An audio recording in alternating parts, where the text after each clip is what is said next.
Welcome students to the third class of our second chapter solutions.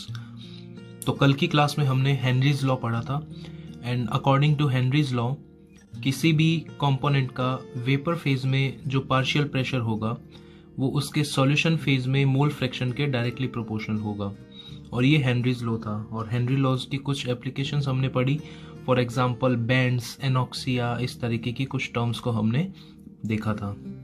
आज की class में हम पढ़ेंगे vapour pressure of liquid in liquid solutions और इस टाइप के सॉल्यूशंस में वेपर प्रेशर के लिए एक लॉ है जिसको हम बोलते हैं राउल्ट्स लॉ।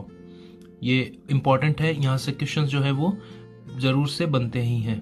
देन फिर हम पढ़ेंगे vapour pressures of solid in liquid solutions. Okay, तो चलिए हम सबसे पहले ये देखेंगे कि वेपर प्रेशर क्या होता है। What is vapour pressure? Suppose आपके पास एक कंटेनर है जिसमें आपने कोई लिक्विड लिया हुआ है जो वॉलेटाइल है, यानी कि जो वेपर्स बना सकता है, और इस कंटेनर को हम ऊपर से कवर कर देते हैं। अब क्या होगा, जब आप इस लिक्विड को हीट करेंगे या जब ये इवेपोरेट होगा तो इसकी वेपर्स यहाँ पे बननी शुरू होगी जो इस स्पेस को ऑक्यूपाई करेगी। क्लियर? तो जैसे जैसे स्पेस ऑक्यूपाई होता जाएगा एक सिचुएशन ऐसी आएगी कि जब रेट ऑफ इवेपोरेशन और रेट ऑफ कंडेंसेशन एक दूसरे के इक्वल हो जाएगी, यानी जो वेपर्स का अमाउंट है वो आपको ऐसा लगेगा कि वो कांस्टेंट हो चुका है, जिसको हम बोलते हैं इक्विलिब्रियम। ठीक है, तो इक्विलिब्रियम की कंडीशन पे जितनी वेपर बननी थी मैक्सिमम बन चुकी है, अब वेपर्स बनती भी जा रही है और वापस से कंडेंसेशन भी होता जा रहा है। तो अब ये जो वेपर्स हैं ये इस लिक्विड की सरफेस पे एक प्रेशर डालती है जिसको हम बोलते हैं वेपर प्रेशर। तो आई होप आपको क्लियर हो गई होगी टर्म कि वेपर प्रेशर क्या है। तो देखिए, the pressure exerted by the vapours of any volatile liquid on the surface of the liquid at equilibrium is called vapour pressure. अब हम देखेंगे कि अगर ये सॉल्यूशन हो तो वेपर प्रेशर कैसा होगा, यानी अगर आप दो लिक्विड्स को मिला के सॉल्यूशन बना रहे हैं तो वेपर प्रेशर में क्या ऑब्जर्वेशन देखने को मिलेगा, और अगर आप सॉलिड को लिक्विड में डिसॉल्व करके सॉल्यूशन बना रहे हैं तो आपको वेपर प्रेशर में क्या चेंजेस देखने को मिलेंगे। तो सबसे पहले हम बात करेंगे vapour pressure of liquid in liquid solutions. देखिए, when a solution of two volatile liquids is taken in a closed container, the liquid evaporates and vapor is formed. The formation of vapor stopped when equilibrium is attained. At this stage, some pressure is applied by the vapor on the surface of liquid solution. This is called vapor pressure. देखिए, same case यहाँ पर ये जो liquid है ये अब pure liquid ना होकर दो लिक्विड्स का सॉल्यूशन है, ए और बी का। ठीक है, और इसको हम क्लोज्ड कंटेनर में जब रखेंगे तो ए की भी वेपर्स बनेगी और बी की भी वेपर्स बनेगी। क्लियर? और दोनों का मिलके जो है इस लिक्विड के ऊपर वेपर प्रेशर अप्लाई होगा। अब हमें ये ही देखना है राउल्ट्स लॉ में कि ए की वेपर्स ज्यादा बनेंगी या बी की वेपर्स ज्यादा बनेगी। ए की वजह से जो टोटल वेपर प्रेशर में ए का जो हिस्सा होगा, पार्ट होगा, उसको बोलेंगे पार्शियल प्रेशर ऑफ ए, और टोटल वेपर प्रेशर में बी का जो काउंट होगा उसको हम बोलेंगे partial vapour pressure of B. तो इसी से रिलेटेड कॉन्सेप्ट जो है उसको हम राउल्ट्स लॉ में पढ़ेंगे। क्लियर? तो देखिए, Raoult's law, according to Raoult's law the partial vapour pressure of each component of the solution is directly proportional to its mole fraction present in the solution. इसका क्या मतलब है? देखिए, सपोज आपने एक सॉल्यूशन बनाया ए और बी को मिलाकर। क्लियर? और मान लीजिए सॉल्यूशन जो है वो इस तरीके से है कि फर्स्ट कंटेनर में 10 पार्ट्स ए का है और 90 पार्ट्स बी का है, या आप मोल फ्रैक्शन मान लीजिए टोटल मोल फ्रैक्शन का 10 जो है वो A है और 90 जो है वो B है। दूसरे वाले में सपोज 30 जो है A है और 70 जो है वो B है।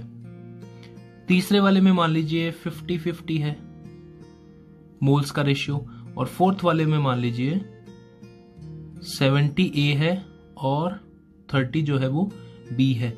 अब इन चारों केसेस में जो टोटल वेपर्स बनेगी, सबसे पहले फर्स्ट केस को अपन देखते हैं।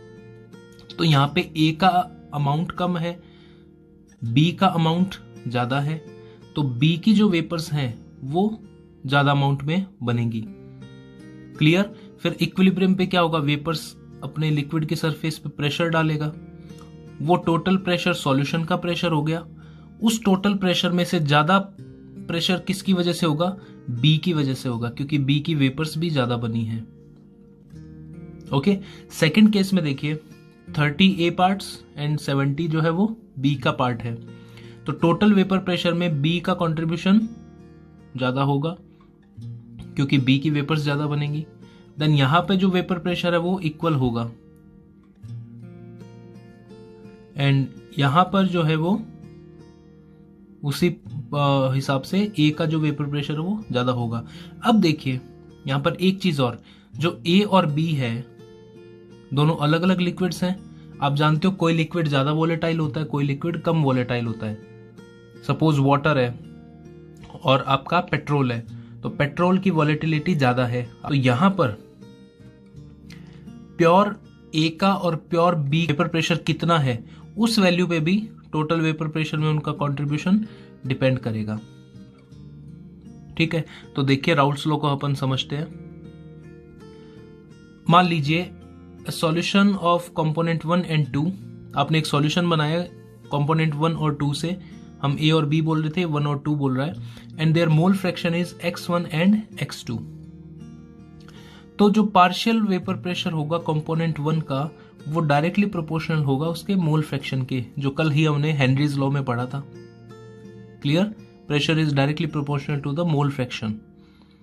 अब यहां पर जब आप प्रोपोर्शनलिटी का निशान हटाओगे तो एक कांस्टेंट आएगा, और वो कांस्टेंट क्या है, प्योर कंपोनेंट 1 का वेपर प्रेशर क्या है, वो P01। यहां पर P0 जब आप लिख रहे हो, P0 का मतलब प्योर, जब वो 100% है, वही सॉल्यूशन है, तो उसका वेपर प्रेशर कितना है वो। क्लियर? तो उसको आप अगर मल्टीप्लाई कर दोगे उसकी मोल फ्रैक्शन से, तो टोटल कितने वेपर प्रेशर उसका बिल्ड हो रहा है वो डेटा हमको मिल जाएगा, यानी P1 का वैल्यू हमको मिल जाएगा। ऐसे ही देखिए अगर कंपोनेंट 2 है और कंपोनेंट 2 का मोल फ्रैक्शन x2 है, तो P2 will be directly proportional to x2, और यहां पर आएगा P2 is equal to P0 to x2। और पूरे सॉल्यूशन का वेपर प्रेशर क्या होगा, P1 और P2 को ऐड कर देंगे वो वैल्यू, तो P total equal to P1 plus P2। ठीक है, ये डेरिवेशन को आप नोट करेंगे। अब नेक्स्ट देखिए, हमने पढ़ा कि P total equal to P1 plus P2, and P1 क्या था, P01 x1, और P2 क्या था, P02 x2। तो ये वैल्यू आ गई आपकी P टोटल की। अगर आपको राउल्ट्स लॉ की इक्वेशन याद नहीं रहती है, तो आप इस इक्वेशन को इजीली याद रख सकते हो कि P total equals to P1 plus P2 and P1 equals to P01, P2 equals to P02 x2। Okay, तो आपको ये हमेशा याद रहेगा, P total equals to P01 x1 plus P02 x2। अब देखिए हम जानते हैं कि the sum of mole fraction of each component is always equals to 1, तो x1 क्या हो सकता है, 1 माइनस x2 हो सकता है। क्लियर? तो हम क्या कर देंगे, यहां पर x1 की जगह 1 माइनस x2 रख देंगे, देन आप मल्टीप्लाई करोगे P01 को 1 से और x2 से, तो ये मिलेगा P01 minus P01 x2। Okay, then आप जब इसमें x2 को कॉमन ले लेंगे तो आपको ये फाइनल फॉर्म राउल्ट लॉ की देखने को मिलेगी। तो क्या है, P01 plus P02 minus P01 into x2। और अगर आप ऐसे रखते इसको, वैल्यूज के इस तरीके से पुट करते कि x1 plus x2 equals to 1, so x2 equals to 1 minus x1, अगर ये वैल्यू आप पुट करते हैं यहाँ पर x2 की जगह, तो ये इक्वेशन इस तरीके से मिलती है। देखिए P टोटल इक्वस टू, अब हर एक चीज को रिवर्स कर रहे हैं, देखिए P02, यहाँ P01 है, यहाँ लिखा P02 प्लस यहाँ क्या है P02 माइनस P01, ये क्या होगा P01 माइनस P02, यहाँ क्या है x2 तो यहाँ क्या होगा x1। तो ये दोनों ही जो इक्वेशन है वो आपकी करेक्ट है। क्लियर? तो इस तरीके से आप राउल्स लॉ की इक्वेशन को याद रख सकते हो। अब देखिए ये डायग्राम देखिए, यहां पर x1 इक्वल टू 1 है, यानी जो कंपोनेंट 1 है वो 100% है इस पॉइंट पे, लेफ्ट कॉर्नर पे, ठीक है। और x2 इक्वल टू है 0, यानी आपका अभी जो सॉल्यूशन है वो प्योर कंपोनेंट 1 का है। फिर आप जैसे जैसे लेफ्ट से राइट जा रहे हो, आप क्या करते जा रहे हो, x2 का फ्रैक्शन बढ़ाते जा रहे हो। जैसे मान लो ये कंपोनेंट और 1 ये और 2 है, तो यहाँ पर 100 है, 2 0 है, फिर ये 90 है, ये 10 है, फिर ये 80 है, कंपोनेंट 2 20 है, फिर ये 70 है, ये 30 है, 60 40 50 50, और लास्ट में जब आप जाओगे तो कंपोनेंट 1 0 है और कंपोनेंट 2 100 है। तो देखिए बिल्कुल राइट कॉर्नर पे x2 का वैल्यू 1 है, यानी ये 100% है, और x1 का वैल्यू 0 है। तो देखिए जब कंपोनेंट 1 100% है तो उसका जो वेपर प्रेशर है that is equal to P01, pure 1 का कितना वेपर प्रेशर है वो वैल्यू रहेगी। और इधर जब कंपोनेंट 2 100% है तो उसका वेपर प्रेशर क्या होगा, प्योर कंपोनेंट 2 का वेपर प्रेशर। तो उनकी वैल्यू कुछ भी हो सकती है, सपोज ये वैल्यू P01 की है और ये वैल्यू P02 की है। तो जैसे जैसे आप लेफ्ट से राइट चलेंगे तो वेपर प्रेशर का आपको ऐसा कर्व देखने को मिलेगा, ठीक है। ये P02 के लिए कर्व है। तो जैसे जैसे 1 कंपोनेंट कम हो रहा है, जो 1 का वेपर प्रेशर है वो डिक्रीज हो रहा है, ये देखिए। और जैसे जैसे 2 कंपोनेंट इंक्रीज हो रहा है उसकी वजह से वेपर प्रेशर इंक्रीज हो रहा है। और किसी भी टाइम पे टोटल सॉल्यूशन का जो वेपर प्रेशर है वो क्या होगा, P1 प्लस P2 के सम के इक्वल होगा। तो सपोज यहां पर हम देख रहे हैं सॉल्यूशन का वेपर प्रेशर, तो ये इतना वैल्यू प्लस इतना वैल्यू जब आप ऐड करोगे तो यहां आपको मिलेगा PS या P टोटल, ठीक है। तो ये जो लाइन है ये आपको टोटल वेपर प्रेशर को इंडिकेट कर रही है, P1 plus P2।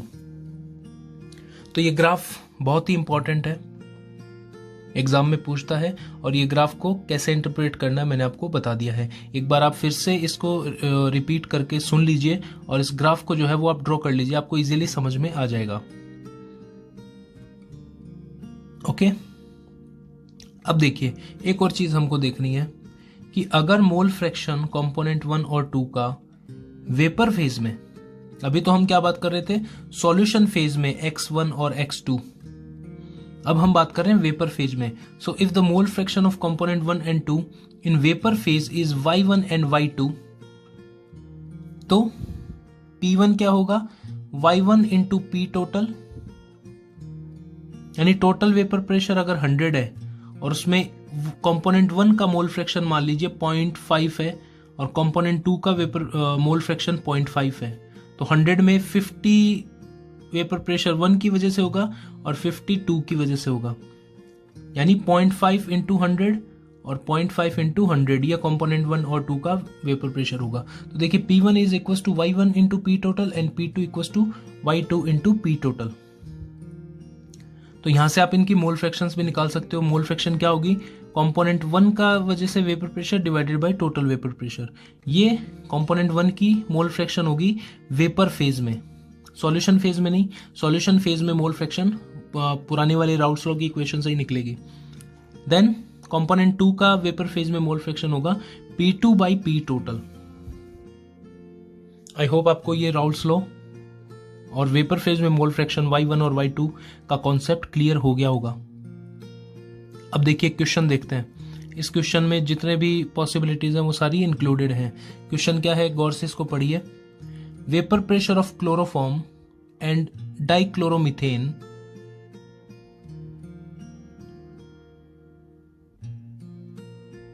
at 298 Kelvin are 200 mmHg and 415 mmHg। तो आपको वैल्यू दी है वेपर प्रेशर ऑफ क्लोरोफॉर्म कितना 200 मिलीमीटर ऑफ मरकरी, और वेपर प्रेशर ऑफ डाइक्लोरोमीथेन आपका है 415 mmHg। फर्स्ट क्वेश्चन है calculate the vapour pressure of the solution prepared by mixing 25.5 gram of CHCl3 and 40 gram of CH2Cl2। तो देखो कैसे करेंगे, 25 ग्राम में क्लोरोफॉर्म के मॉलिक्यूलर मास का आप डिवाइड करोगे तो नंबर ऑफ मोल्स आ जाएंगे। तो नंबर ऑफ मोल्स आ जाएंगे CHCl3 का और नंबर ऑफ मोल्स आ जाएगा CH2Cl2 का। फिर आप उसका मोल फ्रैक्शन निकाल लेंगे। तो आपको देखो P1 पता है, यानी P01 पता है, P02 पता है, आपको मोल फ्रैक्शन पता लग गया। तो आप टोटल आप डायरेक्ट इसको कैलकुलेट कर सकते हो, P01 into x1 plus P02 into x2। ठीक है, P01 यानी क्लोरोफॉर्म 200 mmHg इंटू जो भी उसका मोल फ्रैक्शन आता है, फिर 415 mmHg इंटू इसका जो भी मोल फ्रैक्शन आता है, वो आपका आ जाएगा P टोटल।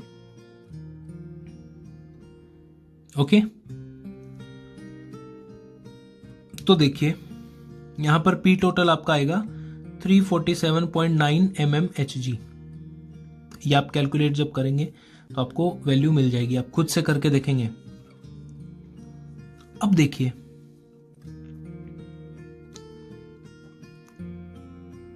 सेकंड क्वेश्चन क्या पूछा है, मोल fraction of each component in vapour phase. आपसे पूछा वेपर फेज में मोल फ्रैक्शन क्या होगा, यानी Y1 और Y2 आपसे पूछ रहा है। तो अब देखिए P1 निकालना है हमको, तो P1 क्या होगा, P01 इंटू x1। तो ये आपका आ गया P1, ये हो गया P2। ठीक है, इसने CH2Cl2 को 1 माना है, तो ठीक है आप उस हिसाब से कैलकुलेशन कर लीजिए। ये आपका हो गया P1 और ये हो गया आपका P2। मोल फ्रैक्शन क्या होगा, इसकी वजह से कितना vapour pressure divided by total. हमने अभी पढ़ा ना Y1 equals to P1 by P total और Y2 equals to P2 by P total. तो ये देखिए ये हो गया Y1 और ये आपका हो गया Y2।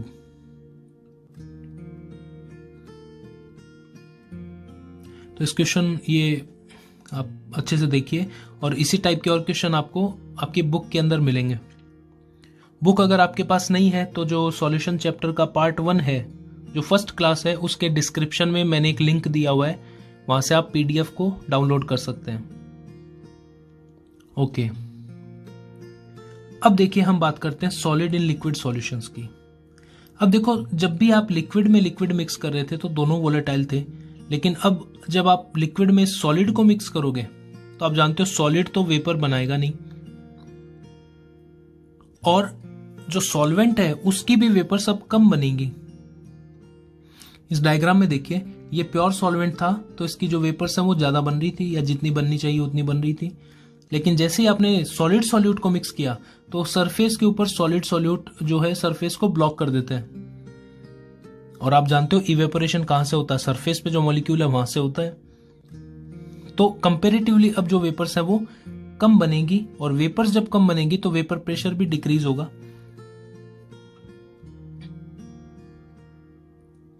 क्लियर? तो देखिए when solid is dissolved in liquid solution liquid solvent, then the vapor pressure decreases because of the known volatility of the solute। और जितना ज्यादा आप सॉलिड सॉल्यूट मिलाएंगे उतना ही ज्यादा वेपर प्रेशर कम होता जाएगा। जैसे मान लो इस वाटर के अंदर आपने 1 मोल NaCl मिलाया, या आपने 10 मोल NaCl मिलाया, या आपने 100 मोल NaCl को डिसॉल्व किया, तो जहां 100 मोल आपने NaCl बनाया वहां पे वेपर्स बहुत ही कम बनेगी। क्यों? क्योंकि जो आप सॉल्यूट मिला रहे हो वो तो वोलेटाइल है ही नहीं। तो मोल फ्रैक्शन जैसे जैसे बढ़ेगा सॉलिड सॉल्यूट का वेपर प्रेशर जो है वो कम होता जाएगा, या अमाउंट ऑफ वेपर फॉर्म्ड कम होता जाएगा। अब देखिए यहां पर राउल्ट्स लॉ में आपको ऐसा कर्व मिल रहा था क्योंकि दोनों ही सॉल्यूशन कैसे थे, वोलेटाइल थे। अब आपको सिर्फ ऐसा ही कर्व मिलेगा। यहां पर क्या है, आपका सॉल्वेंट का मोल फ्रैक्शन यानी X1 जो है वो 0 है, यहाँ पे x1 1 है, यहाँ पे x2 1 है, यहाँ पे x2 0 है। यानी जैसे जैसे आप सॉलिड सॉल्यूट मिलाते जाओगे तो वेपर प्रेशर जो है वो डिक्रीज होता जाएगा। तो ये जो है ये प्योर सॉल्वेंट का वेपर प्रेशर है, और ये जब आपने 100% ही सॉलिड सॉल्यूट ले लिया है उसका वेपर प्रेशर है। तो इस डायग्राम को आप ड्रॉ कर लेंगे, और यहाँ पर सॉल्यूशन का जो वेपर प्रेशर है वो केवल P1 पे ही डिपेंड करेगा, और P इक्वल टू क्या हो जाएगा, P01 इंटू x1, यानी वॉलेटाइल वाले कंपोनेंट का कितना मोल फ्रैक्शन है उस पे ही वो डिपेंड करेगा। तो आई होप आप आज के टॉपिक आपको अच्छे से समझ में आ गए होंगे। ठीक है, बहुत इंपॉर्टेंट क्लास आज की। अब देखिए, आपसे एक क्वेश्चन है और आपको आंसर बताना है, और साथ में आपको अपनी अटेंडेंस भी रजिस्टर करनी है इसी वीडियो के कमेंट में। देखिए क्या क्वेश्चन है, a solution of glucose in water is labelled as 10% weight by weight. यानी ग्लूकोज का वाटर में 10% वेट बाय वेट का सॉल्यूशन है, यानी 10 ग्राम ग्लूकोज और 90 ग्राम वाटर। ठीक है, what with with the molality and mole fraction, आपको बतानी है मोलैलिटी क्या होगी। तो आप 10 ग्राम में ग्लूकोज का मोलर मास डिवाइड कर दीजिए, नंबर ऑफ मोल्स आ जाएंगे, उसको डिवाइड कर दीजिए मास ऑफ सॉल्वेंट से, मोलैलिटी आ जाएगी। मास लेना है केजी में, और फिर आपसे पूछा मोल फ्रैक्शन, तो दोनों के मोल्स निकाल लीजिए। इसको 10 को डिवाइड कीजिए ग्लूकोज के मोलर मास से, 90 को डिवाइड कीजिए वाटर के मोलर मास से, दोनों के मोल्स आ गए। Then moles of 1 divided by total moles, N1 plus N2, आपका मोल फ्रैक्शन आ जाएगा। फिर बोल रहा है if the density of solution is 1.2 gram per millilitre then what shall be the molarity of the solution. तो अब आप क्या करेंगे, टोटल जो मास है उसको ऐड करके वॉल्यूम निकाल लीजिए, क्योंकि density equal to mass by volume. ठीक है, वो वॉल्यूम क्या करेंगे, ग्लूकोज के number of moles divided by total volume in litre, यानी इनटू 100 कर देंगे, तो आपको मोलरिटी भी मिल जाएगी। तो ये क्वेश्चन को आप सॉल्व कीजिए, अच्छा क्वेश्चन है। कल की क्लास में हम पढ़ेंगे कि आइडियल और नॉन आइडियल सॉल्यूशन क्या है, और साथ में एजियोट्रॉप्स क्या है। तो आज की क्लास और कल की क्लास और उसके बाद कॉलिगेटिव प्रॉपर्टीज, ये क्लासेस बहुत इंपॉर्टेंट रहने वाली है आपको बोर्ड एग्जाम में स्कोर करने के लिए। ठीक है, तो आज की क्लास में इतना ही। Thank you.